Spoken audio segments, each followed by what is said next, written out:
Busy women don't have time for dating. I'm gonna give you a solution.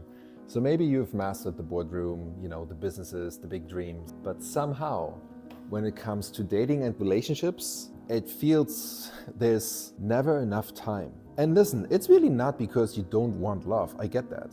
It's because maybe you're too picky or too busy for the right person, right? These typical narratives that run through our mind. It's because our world rewards the hustle, but it doesn't teach us how to make space for connection. That's the real reason. So today I want to dive deeper into why successful women in particular often struggle with the balance in their careers and their relationships, and how you can actually create the space for love without losing your edge.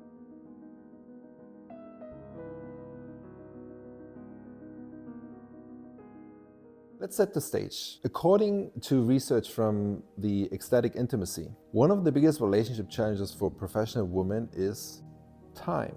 Time to date, time to nurture relationships, time to even think about romance when you're juggling deadlines all the time, when you're juggling clients and there's some family and then friends and there's workouts, and maybe even a side hustle on top of it.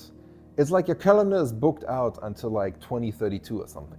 Love just doesn't really fit in around the edges of your life at the moment, right?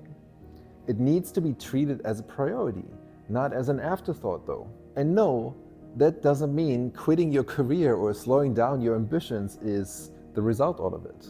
It means intentionally creating emotional availability at the end of the day, in the same way how you create space for everything else in your life that really matters to you. So it's a question like, how much do you really prioritize love in your life? So first things we need to understand, if you don't make space for love, it's not that it wasn't meant to be, it's that the space for it never really existed in the first place. Just like you didn't expect a new job offer to magically appear without applying and interviewing and follow-ups, you can't expect a relationship to blossom without creating room for it to even breathe. If you're tired of repeating the same patterns in love, chasing emotionally unavailable men, getting stuck in these hot and cold type dynamics, and wondering if it's ever going to be your turn, then I want to tell you something really important. You're not broken. You're just out of alignment. And once you understand why these patterns keep showing up, everything changes. And that's exactly what I cover in my Relationship Blueprint framework. It's a free training where I'll walk you through the 5 pillars that have helped hundreds of women go from heartbreak and confusion to feeling confident, chosen, and deeply loved. So if you're ready to step into that version of yourself, just click the link in the description below and watch the free training right now. This might just be the moment your love story begins to shift forever. And now, let's get back to the video. Second, a lot of professional women fall into this someday trap. When this big project is finally over, when I'm less busy, when I hit that next big goal, then I'll focus on dating. The problem with this is there's always another project, another goal, another mountain to climb, another deadline. Someday just isn't coming. You have to start choosing today, ideally, right? Even if it's messy, even if it's imperfect, it doesn't matter. Third, another big one I see all the time is you're so used to operating in the get it done mode, meetings, deadlines, KPIs, that you bring the same energy that you have there into your dating world.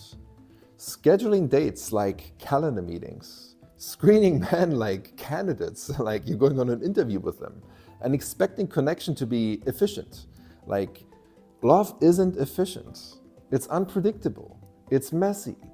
It takes time, patience, and vulnerability. You can't optimize your way into your soulmate. You have to feel yourself into this. Now let's become more practical. If you want to prioritize love without blowing up your life, here's a very simple mindset shift. Treat dating like you treat fitness. You don't wait until you have time to work out. You make time for it.